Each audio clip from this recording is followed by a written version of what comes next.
So you've got a great camera, but you're feeling stuck and unimpressed with your photography. I can relate to that. I've been there as well. Photographs that don't have impact and that don't connect.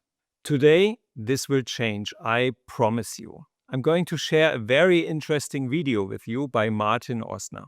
Who's Martin Osner? Here you say, well, he's the co-founder of the Art Photography Academy and a renowned exhibiting photographic artist and educator.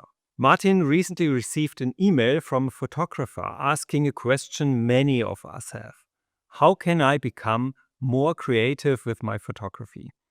After seeing the incredible photographic work that Martin displays in his art gallery, Monique was asking for step-by-step advice to do the same. In this discussion, Martin shares exactly what most of us are looking for: practical advice to help us break through creative barriers so that we can take our photography to another level. I must tell you, his methods have completely transformed my photography from boring to inspirational. I was so impressed with his teaching that I offered to start an online academy to help other photographers just like us. Before we dive into the video, I must mention that I have a free download for you based on his discussion. This will help you start your journey from photographer to photographic artist. You will find the link right below. The video is about 45 minutes long, so make time, grab a coffee, relax, and enjoy this inspiring session. So let's have a look at what Monique has asked in her letter. And I'm going to read this off to you. She says over here, I hope this message finds you well. My name is Monique and I am reaching out to you with sincerity in the hope of finding guidance on embarking on a personal creative journey in fine art photography. She goes on to say here that a few years ago, while on vacation in Cape Town, I had the pleasure of visiting one of your galleries. I was utterly captivated by your work, and that experience planted a seed in my heart to pursue art photography in particular. That's so good to hear, Monique, because my gallery space that we have is not just a space where the art lover can come in and connect with a piece or two, but it's also a space that can motivate people, where they can be encouraged to do exactly what you're asking, and that is to be able to move on and pursue art with photography as part of the process. All right, where were we? So I was fascinated by the unique way you used photography to create art. At the time, I had intended to enroll in one of your live courses, but my work commitments and the demands of my career prevented me from taking that step. Well, that might not be too bad a thing, Monique, because I no longer teach live classes, just to be clear. That was before COVID days. Once we went into lockdown, I started teaching online, as so many others did, and started teaching using Zoom as a platform. And then later, we decided to expand the whole program into the Art Photography Academy, which was probably one of the best moves I've ever made. And today what we have today, and I mean, I've been talking about the National College of Photography, where we taught 25 years ago, but certainly what we have today and the way the programs work today, I think is even better. Recently, she says over here, I made the significant decision to resign from my career through a partnership buyout. She says that is not for financial reasons, but to prioritize my well-being and follow my true passion. I have always admired your structured approach to teaching and creating art, which is why I've been a dedicated follower of your YouTube channel for years. Thank you for that. She says, while your discussions are incredibly insightful, I have also been watching other YouTube tutorials which are entertaining at most, and I find the material to be disjointed. Well, I'm going to talk to you about this in a moment, Monique, because it's not just you. You must remember that YouTube is a wonderful source of inspiration, and it offers a really almost on-demand learning experience. But remember that a lot of what you see on YouTube is what could we call it? It's information for consumption rather than information for teaching. So I can understand that you would get frustrated, and also, you are right, it is disjointed because you're getting a little bit of this, a little bit of that, and you're going to have to try package that together for yourself. So I completely understand your frustration. She goes on to say here that I feel that I need one instructor to guide me through this journey instead of trying to forge my own way, which I am finding very frustrating and unproductive. I keep trying to come back to the techniques that I saw on exhibition in your gallery, which is much like, as she describes here, looking for a needle in a haystack. And so it would be, Monique. So it would be. You must remember that every single artist is unique. And using different techniques is only the craft to getting you there. It's not necessarily the art. You as the photographic artist has to make it your own. And again, I'll talk about this in a moment. Let's continue. In my quest for a more structured and supported learning environment, I started looking into your online academy. Living in Europe, this offers the flexibility I need to commit fully to this new chapter in my life. Despite never having formally studied photography or art, I am determined to pursue this dream right from step one. That's a very interesting point, and we'll talk about this in a moment as well. But do you know that certainly in all my time of teaching, it's almost easier to teach somebody who comes in completely fresh right from the word go than to teach somebody who's perhaps coming in with older habits. And look, in the world of fine art photography, there's no such thing as bad. I mean, everything can be considered as part of a process, but it's just, certainly if it's instruction under a person's guidance, it's just easier for me to be able to teach a person right from the word go. So again, Monique, I think you're in the right place. My biggest concern is whether I possess creativity required. Not only you, Monique, but for all of us. But I've made the decision that life is too short to hold back from what truly inspires me. And let me read that again. But I've made the decision that life is too short to hold back from what truly inspires me. And I do not want to look back with regret. Well, that's a really good starting point. That is what we call commitment. The sooner I can start, the better. One of my fears is that enrolling in a formal program like yours might leave me feeling isolated and cause me to lose motivation. I'll talk about that in a moment because it is most certainly a concern. I'm a very structured person, she says over here, at heart, and I thrive on clear step-by-step guidance. Not only you, Monique, but for many others as well. I need assurance that I won't be left to navigate this journey on my own, as maintaining motivation is absolutely crucial to me. As she finishes off on her letter, she says here, I must tell you, and hence the reason for this letter, is that recently a friend of mine who is currently enrolled on your online course shared his positive experiences with me and showed me some of his new work. His journey has only reinforced my belief that reaching out to you is the right step. I am honored, for sure. He spoke highly of the support and structure your program provides, which is exactly what I feel I'm seeking for, but need reassurance on that.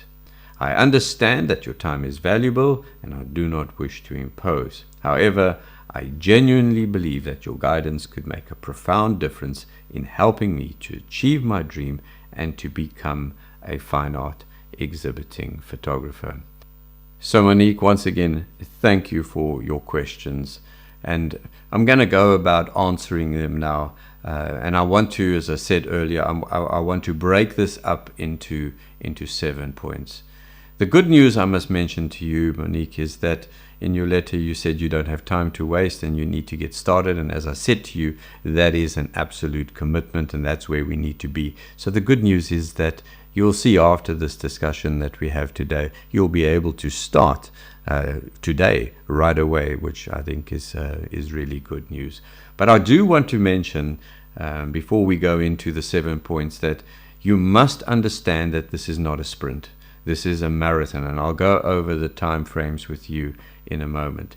But you also need to understand that as a marathon, this is actually a very enjoyable journey. It's a journey where creativity and inspiration starts from day one. But before I start, I want to add a disclaimer in place. And this is not for you, Monique. This is for everybody else who may be sitting in and listening to this discussion. Today, this is a talk between me and someone who is wanting to do one of my programs or some of my programs and needs guidance. So I will not be taking questions on this discussion, nor will I be answering irrelevant questions on this channel, nor will I be discussing individual advice for Monique. If you have a question regarding your journey, then I encourage you to rather email me personally, and you will find my email address in the description below. So Monique, I am going to now imagine that you're sitting across the table from me, and you are wanting to my advice under my tuition, under my programs in going further in fine art photography. So without wasting any more time, let's get started. So Monique, as I said to you, I'm going to take you through 7 practical steps, but I need you to understand that these 7 steps are based on, what could we call it, the gospel according to Martin. This is based on my experience, my teaching, and over time what I have found has worked certainly for me in my career. And I think you already appreciate it, because based on your letter over here, you've said that you have looked at other options, certainly when it comes to the YouTube videos and so on. But you must appreciate there are numerous approaches when it comes to getting into fine art photography. But my 7 steps are based on my program and the way I would like to teach you. Now, I noticed in your letter that you didn't say whether you had a camera or not. So I'm going to surmise that you don't, and I think this is also perhaps good information for those visitors who are sitting in with us today. So let's start with the camera. This would be my step 1. Look, the camera is part of the process in any case. We're talking about fine art photography, so the key word here is, of course, photography. The question will always come up, and does always come up, so do I need a fancy camera in order to get into fine art photography? Can't I just use my phone? Well, I think, first of all, your phone will be used during the process. I do use the phone to teach certain exercises, and there's certain techniques where not only the phone, but the apps that certainly come with today's smartphones is wonderful to create art. But for ultimate control in fine art photography, it all comes down to interchangeable lenses. So my answer would be yes, you can use your phone, and in fact you are going to use your phone at certain stages, but I don't know why you would want to. So when it comes to camera choice, I think you only have a choice today between mirrorless, which is prominent in today's market. It's mirrorless with interchangeable lenses, or DSLR, digital single lens reflex cameras, which are still manufactured today. And just to reiterate, my philosophy in fine art photography is simply that the camera is a tool on the workbench to create art. So whether the camera gets used in the beginning of the process to start the whole creative process, and then you go through different craft techniques to get it to a certain look and feel, or whether you bring the camera in numerous times during the process, or whether you decide to photograph what you've created at the end of the process, it doesn't really matter. In fact, in certain cases, we photograph a scene which doesn't require any help, and it can be presented as a pure photograph in fine art photography. Regardless, the camera is a fundamental tool when it comes to fine art photography. So Monique, here is some practical advice when it comes to camera choice. First of all, brand a camera. Well, here I think you need to stick to one of the main 4. So whether it is Canon, Nikon, Fuji, or Sony, you'll be fine. What's more important, I suppose, is the decision on whether you are going to go with a full frame sensor or a cropped sensor. Now, forgive me, but if I I read your letter here, I am surmising that budget is not a concern. And if it is, as I say, please forgive me on this. But let me say, if budget is not a concern, then I would prefer that you get a full-sized frame censored camera, so a 36 to 24 millimeter full frame sensor. This is going to offer you a better low light quality or performance. It's going to offer you wider dynamic range. It's going to offer you a more pronounced wide angle option. It's going to offer you better depth control. So, if we say that, look, photography is part of this process in any case, and sometimes we are going to be shooting photographs where we're not going to be using any craft techniques, or we're not going to be taking it through any stages of post-production in order to reach a final outcome, well, then the camera is an important option. But if you're facing the decision on whether you're buying a full frame camera or you're buying a cropped sensor camera, I can tell you that megapixels is not really a big deal. I mean, to do what we're going to do, we need no more than 30 megapixels. So anything from 20 to 30 megapixels is ideal. I mean, 30 to 50 megapixels, well, Monique, that's just nice to have, and 50 megapixels plus is actually a luxury which is not necessary for going into the depth we're going to be going into in fine art photography. The reason we are looking at mirrorless and DSLR cameras, as I said earlier, is because they have interchangeable lenses. So lenses is pretty much the crucial part of your decision. So here I'm going to break it up into 4 lenses that I think you should have. The first one that's really important for these classes is a standard lens. So on a full frame sensor, that would be around a 50 millimeter lens. And here I would buy a standalone telephoto 50 millimeter lens, and we're going to be using this a lot on the classes. You're also going to need, certainly for where you're capturing photographs which you're bringing into the process, a 16 millimeter wide angle lens. That's again on a full frame sensor, and I would get a mid-sized zoom, something like an 80 to 200 or a 70 to 300 or thereabout. On some of the techniques, we do some macro photography. We don't do much, but we do macro photography. So a macro lens is nice to have, but not essential. If you're buying a macro lens and budget is not the concern, get yourself a 1:1 macro. That's around about a 100 millimeter lens. Otherwise, get the 1:2 macro, which is around about a 50 or 60 millimeter lens. And that depends, of course, on your budget. But when you are faced with packing the equipment together and deciding on camera body and lenses, well, your lenses should be where you should be spending your money. Lenses tend to stick around for a lot longer. Camera bodies we end up changing quite regularly because of technology, but lenses you tend to buy once and they tend to be with you for the rest of your career. So when you choose what lenses you're going to buy, make sure you are buying because of quality and because of speed, light that the lens will let in. Those are the two things. What is the quality of the coating? What is the quality of the optics? And how much light does that lens let in? Those two things will determine what lenses you're going to be buying and how much money you're going to be spending on them. And I want to just come back to the camera itself. And here I just want to say that I would suggest that if you're purchasing a camera, don't just buy it online and hope that when you unpack the box, everything is going to be just right. I would rather have you go into a camera store and actually get to handle and feel the cameras yourself. Sometimes it comes down to what the camera feels like in your hands. I mean, I might prefer a heavier camera, you might prefer a lighter camera.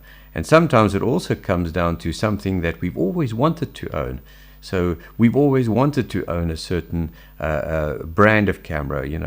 Nikon has always been on our option. Canon has always been an option for us. And then we get into the store and the salesperson talks a hole in our head. It's important to note here that the salesperson is not going to be doing the class with you. You're going to be doing the class. So you're the one that needs to make that decision on which camera you actually like or prefer based on the advice I've just given you. Just make sure that the camera has got full manual mode, and I can tell you now that just about all the mirrorless interchangeable lens cameras and the DSLRs today have a full manual mode. But as important, make sure that they have a depth of field preview. The camera body has got a depth of field preview. This just allows you to see the depth before you take the photograph, whether it's through the viewfinder or using the live view on the back. This is really important, so make sure that the camera has these two facilities. And then you are going to need a tripod. When it comes to choosing a tripod, make sure that the tripod is steady enough. So a nice sturdy tripod that the camera doesn't shake around or move around, and make sure that the tripod has got adequate height. So go around about eye level height, and that's really where you should be buying, and no shorter than that. And then, very important, see if you can get a tripod that has a multi-angle column. So the column that sticks up out of the tripod, the column that sticks out, that it can actually move over from a vertical position to a horizontal position. This allows you to mount the camera where you can photograph straight down onto your artwork. And there's some of the techniques you're going to be photographing during the actual process. So while we're creating the art, you're going to be taking photographs of that along during the process, and it just makes it so much easier when you can get the tripod into a proper position. So regarding your computer, Mac or PC, doesn't really matter. Just make sure you have at least 16 gigabytes of RAM. Make sure you have sufficient virtual memory to be able to run the programs or the editing program that you're going to be using. And I would also highly suggest that you make sure you have a solid state hard drive in the computer, an SSD hard drive, because that just speeds up everything. Desktop computer versus a laptop computer. I prefer a desktop computer. I actually don't like working off a laptop, especially the fact that when you move the screen, the brightness or intensity of the screen then changes depending on the ambient light also in the room itself. So I prefer to have a standalone desktop monitor. Here a 24 to 27 inch will be perfect. Just make sure that it's a good quality graphics monitor. So I must also tell you that you are going to need a printer to do the course, but the good news is we're not talking about industry standard high quality industrial printers here. We're just talking about sort of a desktop hobbyist computer, which are not expensive at all. And I'll talk about printers when we actually get onto the classes itself. So Monique, that's it. That is step one. That is your equipment sorted. Step two is, in my opinion, the most overlooked and yet most critical part to understanding photography, whether it's pure photography, art photography, or fine art photography. It's understanding not only just the basics of photography, but the photographic system itself. I'd like to call this photography boot camp. It's absolutely foundational. What's quite strange is that when I taught full-time, when I taught the 18-month program, I had no problem in teaching the foundational photography because it was a captive audience. People would walk in, sit down in the lecture room, and they would listen to what was taught on the day. And yet when I started to teach part-time photography physically as well as classes on Zoom, I felt that people would decide whether they wanted to do this portion of the course or not. And for many of the folk, they felt that they understood the basics, even because and maybe it's just because the cameras today has got a program or automated mode, so they would be able to pick up the camera and they would be able to take pictures with the camera and at least get a result, and they felt that was the basics. And yet when we got to the intermediate or the advanced section of the class, well, that's where the wheels came off. And invariably they'd have to go back to the beginning and start again. And I think with the Art Photography Academy now, I'm also seeing that people are reluctant to actually do this portion of the training.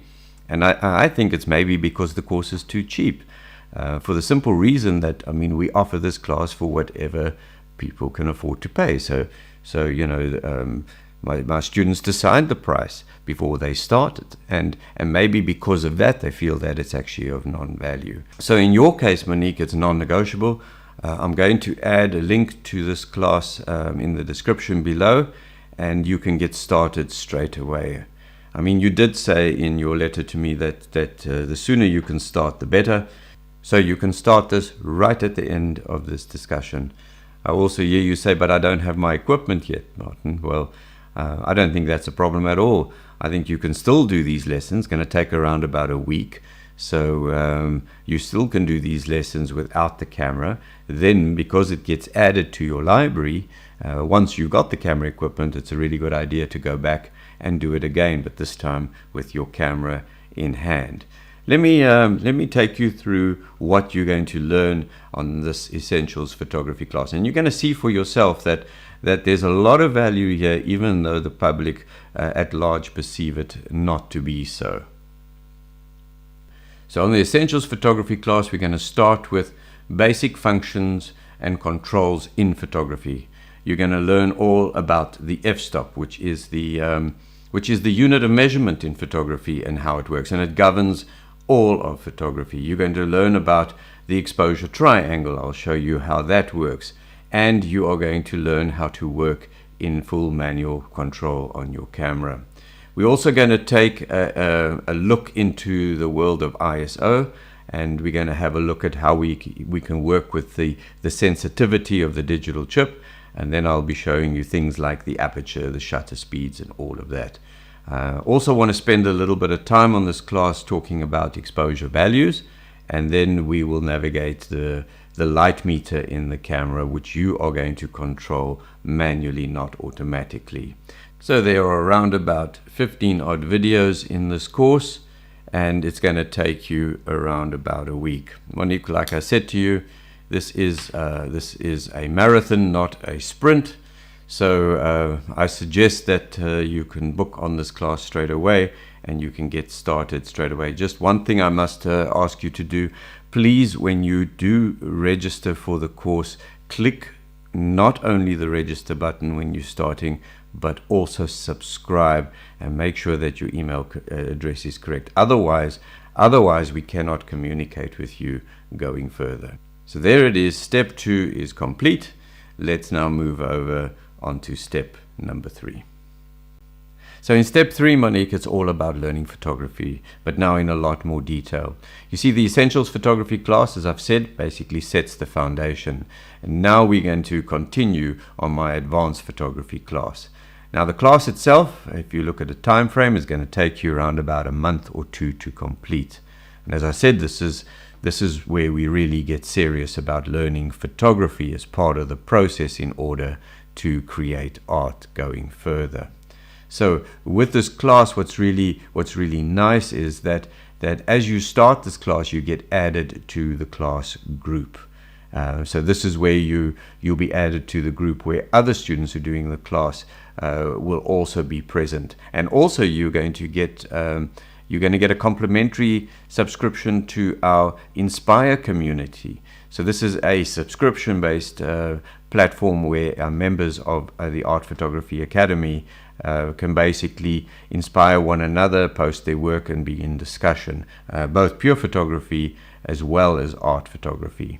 So, and I'll talk a lot more about the community platform in a moment. The class group itself is very important. So as I've said, you're gonna be part of the students who are currently on the course itself, and then you'll be able to post questions while doing the class and get answers to that from not only myself but also people who are on the class as well. And my team and I can actually monitor what you're doing as you post your assignments and work that you're busy shooting during the class. You said in your letter right in the beginning that you don't want to be left out in the on your own on this course, and you have the class group as well as the Inspire community platform will make sure that doesn't happen. On the course itself, we are going to start with the basics here, but this time in much more detail. And that's why the Essentials class is so important right in the beginning in any case. And here you have to have your camera all sorted. So you're going to need the camera in your hands in order to do this class. The one question that I do get at when people are wanting to book on this class is this class a full-time commitment? And the answer is no, it isn't. These are courses are designed for part-time study, self-study, where you can study at your own pace, and as I've said, you can have a support group around you. So whether it takes you a month or two to complete it, or whether it takes you longer than that, it doesn't matter. The class lessons are added to your library. They add it step by step so that you can progress at a certain speed. But if you battle to keep up with that, well, they will be there in any case where you can catch up as you go through. But as I said to you, it is a lot more serious. So let's have a quick look so I can show you an overview on what we are going to learn. So as I've said, we're going to be doing the basics of photography again, in this case, in a lot more detail. And then I'm going to teach you how to work with your light meter. So here where you work with your light meter on your own, you don't require automated or program modes to do that for you. I'm also going to teach you how to work in low light photography. You know, I've always maintained that in order to improve your photography, we have to learn to work in lower light. It's a little bit more tricky, but it does certainly bring across beautiful mood and ambience to your photography. So we're going to spend a bit of time on doing that, and you'll be doing quite a lot of night photography at this part of the course. And then I'm going to teach you to work with color and color temperature, as well as with contrast. Now, contrast itself is a fascinating subject because, in my opinion, contrast is heavily overlooked when it comes to the teaching or learning of photography. And yeah, we're not only talking about the contrast in the subject, but we're going to be talking about your contrast in your light, contrast in the way that the photographic system and records contrast, camera and lens, and then how we can expose and process correctly for contrast. So there's quite a lot of time spent on that, and then we are going to move over into controlling the situation. So you're standing behind the camera, you're saying to yourself, what is it that I want to achieve? And here, technical as well as artistic choices are going to be looked at so that you can achieve what you are trying to create with the photograph. And then I'm going to go into depth control, but again into quite a lot of detail. So here we're talking about depth of field, or as many would call it, the dreaded depth of field. I mean, keep in mind that photography itself is a two-dimensional medium, but we're photographing a three-dimensional subject. So how can we create perceptual depth? How can we make something look deeper than it actually is, or how can we make something look quite shallow? So we'll spend quite a lot of time on that. And I must just mention at this point, Monique, you can actually decide to already start with step number 4, which I'll talk about in a moment. So at this point, you will have all the technical knowledge that you need to continue on your artistic journey. And that's where we're going to carry on this class. So you can finish off this class and you can start the next class side by side if you are up to it. So here we're going to start off with understanding composition, what many would call compositional rules. I like to term them guidelines. And then I also want to spend quite a lot of time on visual communications. So just like earlier on where I said to you, when you control the situation, what is it that you're trying to create or bring across? Here we're talking about what is it that I'm trying to say. So what is the feeling and the emotion I'm trying to bring across? And that we will have a look at through visual communications. And then to finish off the class, I'm going to look at how to work with the raw files properly, how to expose for raw files properly, and how to process raw files properly. And we'll even take a little bit of time to look at how we can manage the files as well. So I'm going to combine step 4 and step 5 together.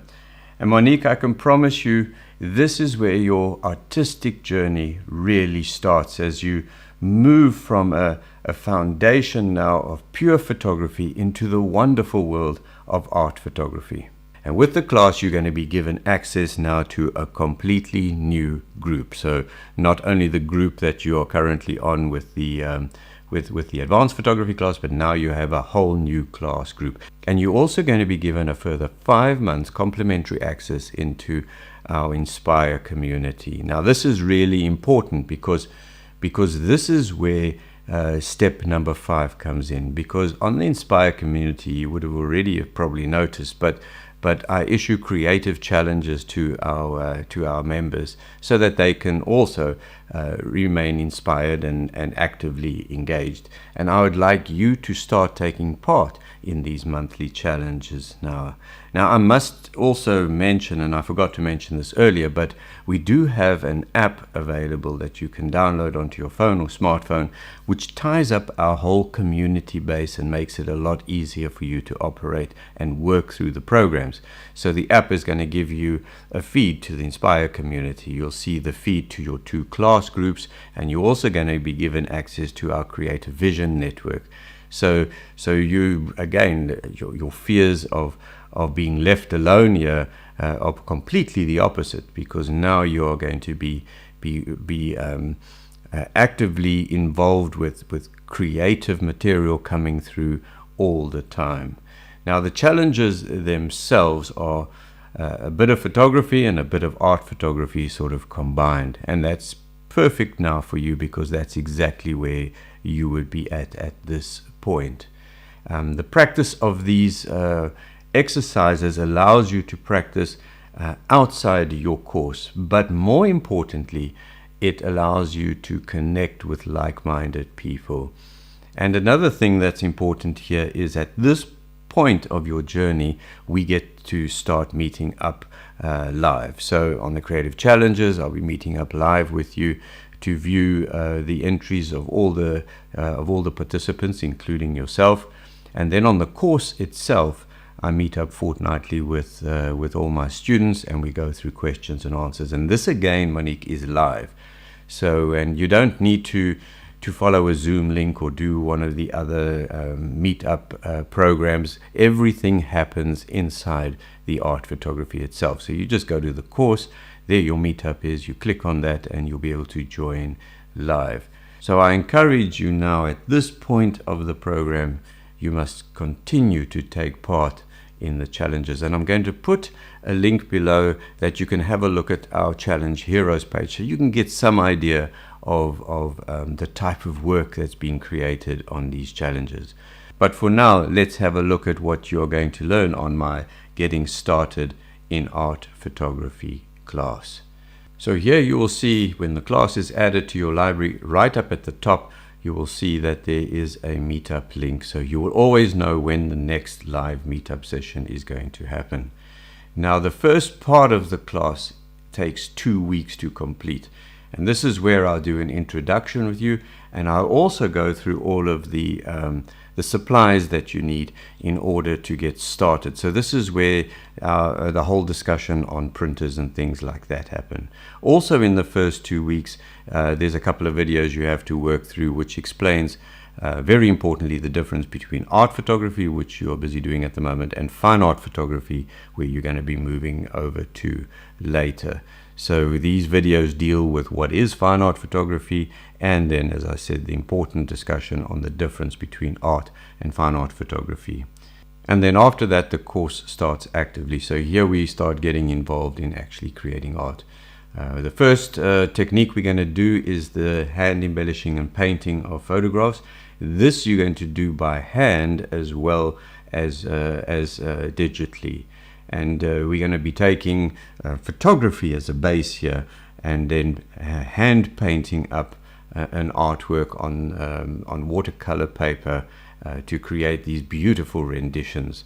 Then we're going to move on to the world of abstract impressionism, and using acrylic paint we are going to create some beautiful soft impressionistic artworks, again using photography as a base. And then it's back to the influence of the darkroom as we look into the wonderful world of the great artist Man Ray, and in his technique known as solarization. So we'll be doing that as well.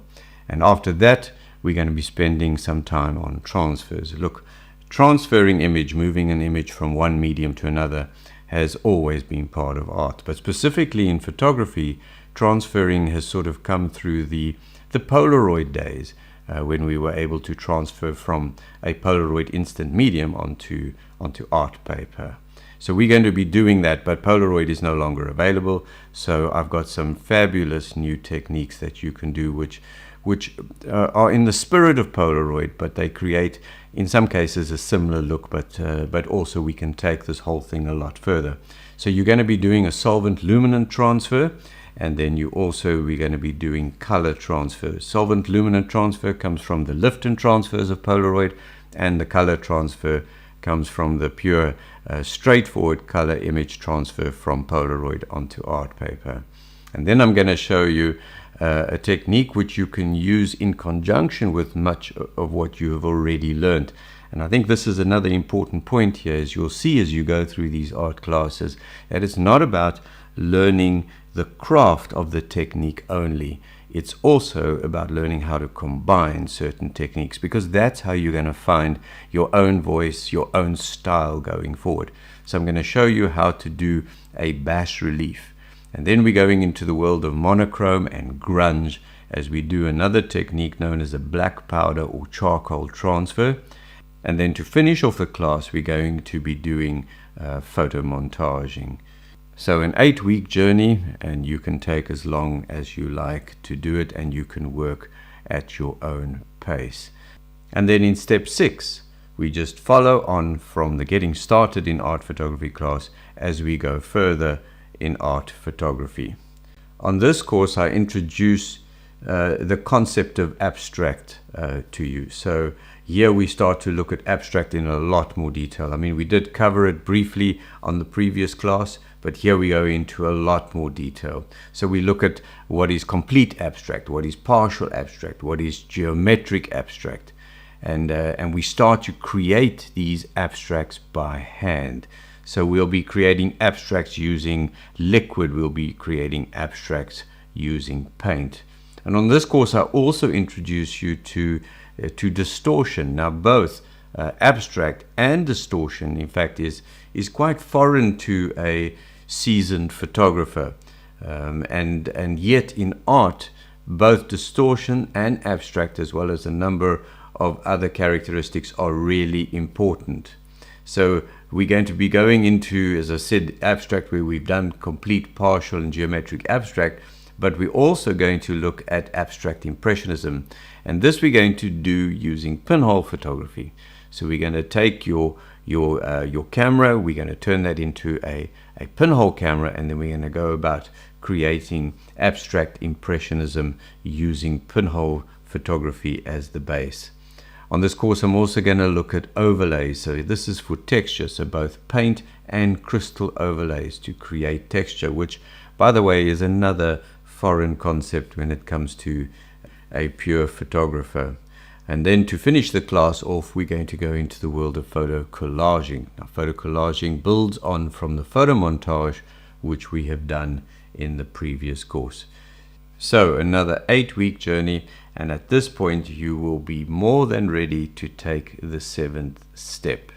Here you would have completed your journey in art photography, and you'll be starting to move over into fine art photography. Art photography, more decorative in its approach. Fine art photography, more emotive in its approach.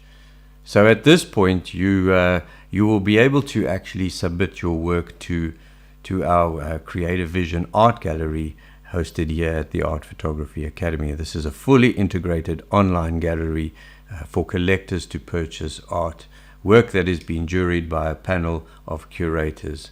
As you move into the world of fine art photography, you're also going to be taught how to create an artist profile, a biography, an artist statement, and even more important, you're going to be shown how to market yourself as an artist. This is very, very important.